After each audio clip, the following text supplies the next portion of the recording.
अध्याय 15।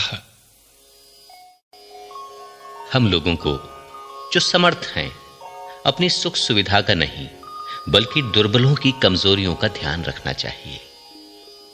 हम में प्रत्येक को अपने पड़ोसी की भलाई तथा चरित्र निर्माण के लिए उसे प्रसन्न करने का ध्यान रखना चाहिए। मसीह ने भी अपने सुख का ध्यान नहीं रखा, जैसा कि लिखा है, तेरी निंदा करने वालों ने मेरी निंदा की है। धर्म ग्रंथ में जो कुछ पहले लिखा गया था वो हमारी शिक्षा के लिए लिखा गया था, जिससे हमें उससे धैर्य तथा सांत्वना मिलती रहे और इस प्रकार हम अपनी आशा बनाए रख सकें। ईश्वर ही धैर्य तथा सांत्वना का स्रोत है। वो आप लोगों को ये वरदान दे कि आप मसीह की शिक्षा के अनुसार आपस में मेल मिलाप बनाए रखें, जिससे आप लोग एकचित होकर एक स्वर से हमारे प्रभु ईसा मसीह के ईश्वर तथा पिता की स्तुति करते रहे। जिस प्रकार मसीह ने हमें ईश्वर की महिमा के लिए अपनाया, उसी प्रकार आप एक दूसरे को भ्रातृभाव से अपनाएं। मैं ये कहना चाहता हूं कि मसीह यहूदियों के सेवक इसलिए बने कि वो पूर्वजों को दी गई प्रतिज्ञाएं पूरी कर ईश्वर की सत्य प्रतिज्ञता प्रमाणित करें, और इसलिए भी कि गैर यहूदी ईश्वर की दया प्राप्त कर उसकी स्तुति करें, जैसा कि धर्म ग्रंथ में लिखा है, इस कारण मैं गैर यहूदियों के बीच तेरी स्तुति करूंगा और तेरे नाम की महिमा का गीत गाऊंगा। धर्म ग्रंथ ये भी कहता है, गैर यहूदियों, ईश्वर की प्रजा के साथ आनंद मनाओ। और फिर ये, सभी राष्ट्रों प्रभु की स्तुति करो, सभी जातियां प्रभु की स्तुति करें। और ईसायास भी ये कहते हैं, यस्से का वंशज प्रकट हो जाएगा, वो गैर यहूदियों का शासन करने के लिए उठ खड़ा होगा और गैर यहूदी उसी पर भरोसा रखेंगे। आशा का स्रोत ईश्वर आप लोगों को विश्वास द्वारा प्रचुर आनंद और शांति प्रदान करे, जिससे पवित्र आत्मा के सामर्थ्य से आप लोगों की आशा परिपूर्ण हो। पौलुस की धर्म सेवा।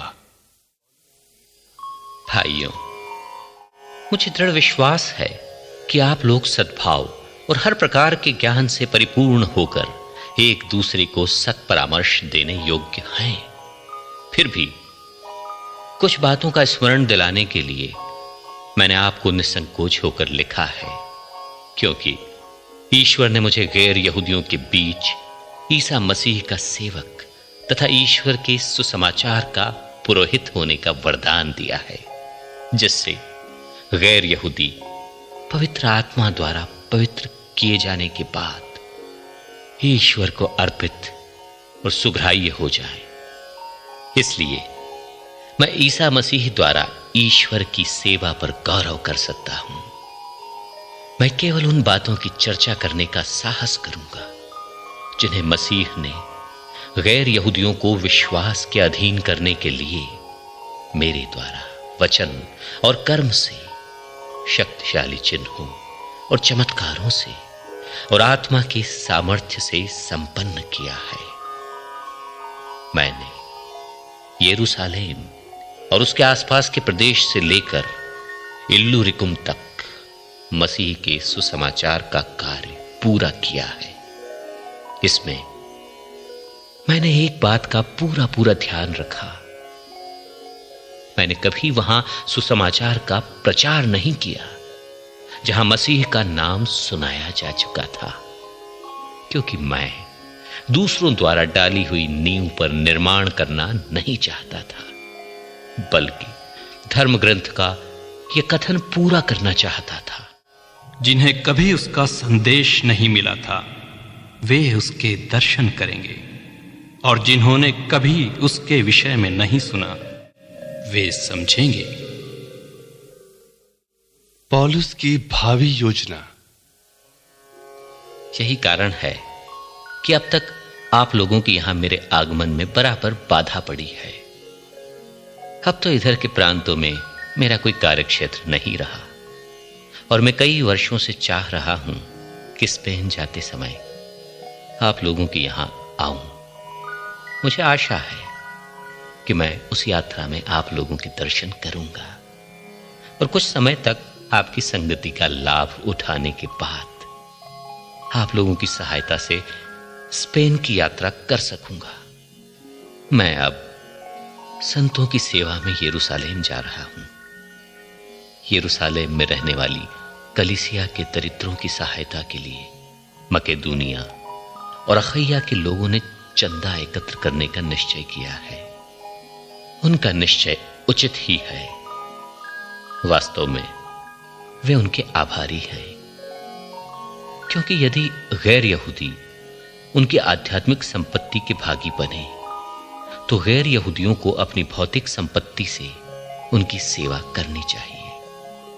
यह कार्य समाप्त कर और ये चंदा विधिवत उनके हाथों में सौंपने के बाद मैं आप लोगों के यहां होकर स्पेन जाऊंगा। मुझे विश्वास है कि जब मैं आपके यहां आऊंगा तो मसीह का परिपूर्ण आशीर्वाद लिए आऊंगा। भाइयों, हमारे प्रभु ईसा मसीह और आत्मा के प्रेम के नाम पर मैं आप लोगों से अनुरोध करता हूं कि आप संघर्ष में मेरा साथ देते रहें और मेरे लिए ईश्वर से प्रार्थना करें।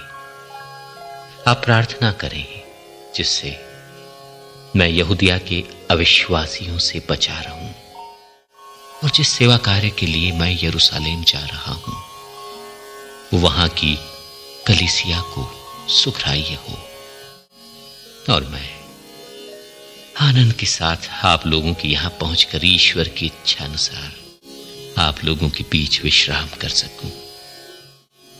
शांति का ईश्वर आप सबों के साथ रहे। आमीन।